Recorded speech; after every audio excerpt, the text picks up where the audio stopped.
கிராமத்து வாசனை. நான் மணிமொழி. இன்னைக்கு நம்ம காராக்கருணை, இந்த சட்டிக்கிழங்கு அப்படி சொல்லுவாங்கள்ல, கிராமத்துலலாம் அப்படி தான் சொல்லுவாங்க. காராக்கருணை இந்த இருக்குல்ல, இதை நம்ம கட் பண்ணி வச்சுருக்கோம். இதை நம்ம வறுவல் செய்ய போகிறோம் இன்னைக்கு. இங்கே பாருங்க, இது மாதிரி அரிஞ்சுக்குங்க. இது மாதிரி கொஞ்சம் அப்படி சதையாக அப்படி குண்டு குண்டாக அரிஞ்சுக்குங்க. இந்த வறுவலை செஞ்சு பாருங்கள், சூப்பராக இருக்கும். எங்கள் வீட்டில் காராக்கருணை இப்படி தான் வறுப்போம். இப்படி தண்ணியை கொதிக்க வச்சு அதில் போடுங்க. ஏன்னா அரிப்பு இருக்கும்ல இந்த காராக்கருணையில். நம்ம போட்டுட்டு கொஞ்சோண்டு உப்பு, புளியோ அல்லது லெமனோ புளிஞ்சு விட்றணும். இல்லைன்னா புளி தண்ணி ஊற்றணும், 2ல் 1 ஊற்றிட்டோம்னா நமக்கு அரிக்காது, இல்லைன்னா அரிக்கும். உப்பு கொஞ்சம் போட்டுங்க, கொஞ்சம் இப்போ போட்டுங்க. அந்த அரிப்பை எடுக்கிறதுக்கு நம்ம எடுக்கும்போது இன்னும் கொஞ்சோண்டு போட்டுக்குவோம் சால்ட்டு. ஒரு 5 நிமிஷம் ஒரு செண்டு திறந்து பாருங்க மூடிட்டு.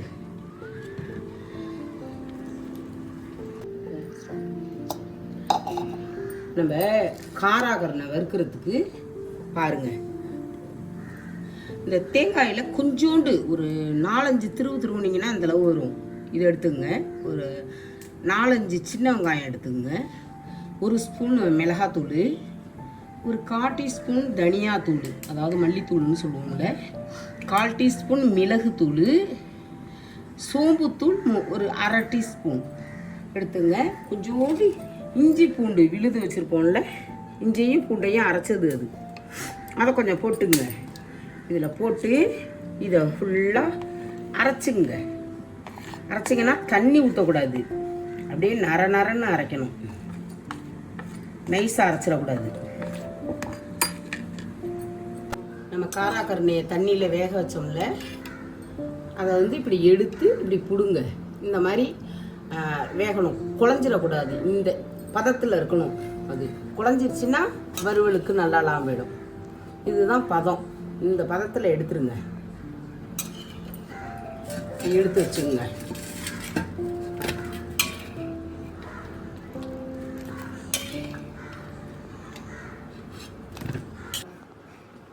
வேக வச்சு எடுத்துக்கிட்டோம்ல, அதில் கொஞ்சம் லைட்டாக சால்ட்டு போடுங்க. ஏன்னா நம்ம உப்பு போட்டு அவிச்சிருக்கோம், அந்த அரிப்பு இல்லாமல் இருக்கிறதுக்காக போட்டு அவிச்சிருக்கோம். அதனால் லைட்டாக போட்டுங்க சால்ட்டு. நீங்கள் எல்லாத்தையும் கலந்த பிறகு கூட டேஸ்ட் பண்ணி பாருங்கள். உப்பு குறைச்சிருந்தா போட்டுக்கலாம். கொஞ்சோண்டு மஞ்சள் பொடி போடுங்க.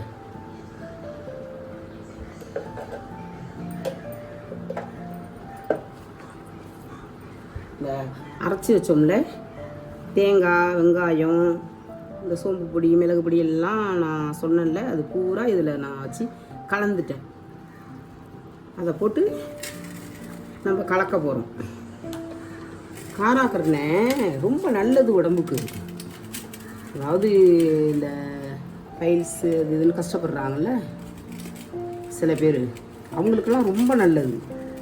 நானும் காராக்கருணையில் அவங்களுக்கு சாப்பிட்ற மாதிரி நான் வீடியோ போடுறேன் நிறையா.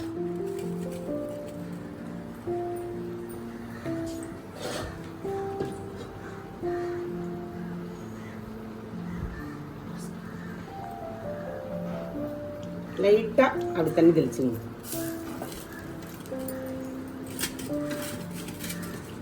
இப்படி உடையாமல் கலந்து விடுங்க. அதுக்கு தான் கொஞ்சம் அகலமான பாத்திரத்தில் வச்சுருக்கேன்.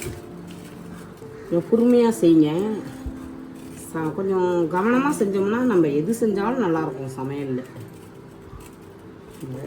சமையல் அதுவும் ஒரு கலை மாதிரி தான். நம்ம பொறுமையாக பார்த்து ஒன்று செஞ்சோம்னா நல்லாயிருக்கும்.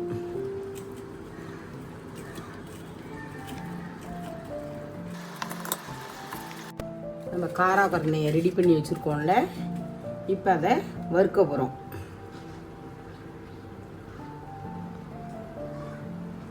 கொஞ்சம் எண்ணெய் ஊற்றிங்க.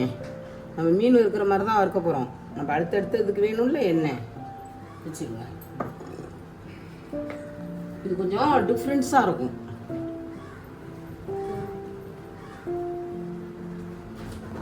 கருவேப்பிலை, இந்த எண்ணெய் காஞ்சதும் இந்த கருவேப்பிலையில் 2 பீஸ்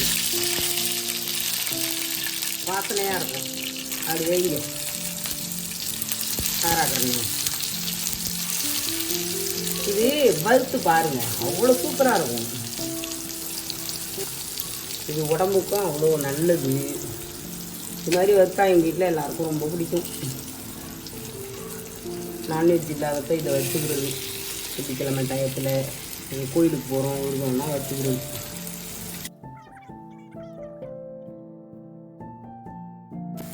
இது மாதிரி மெதுவாக திருப்பி போடுங்க. போட்டு ஒரு 3 நிமிஷம் சென்று திருப்பினீங்கன்னா, ரொம்ப ஹை ஃப்ளேமில் வைக்காதீங்க, கொஞ்சம் கம்மியாக வச்சுக்கோங்க.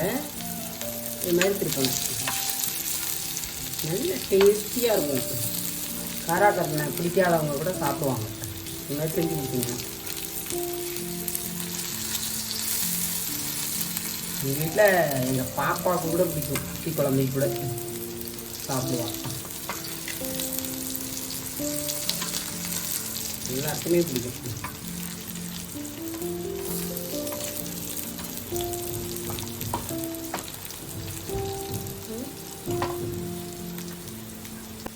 அவ்வளோதான், காராக்கருணை ரெடி.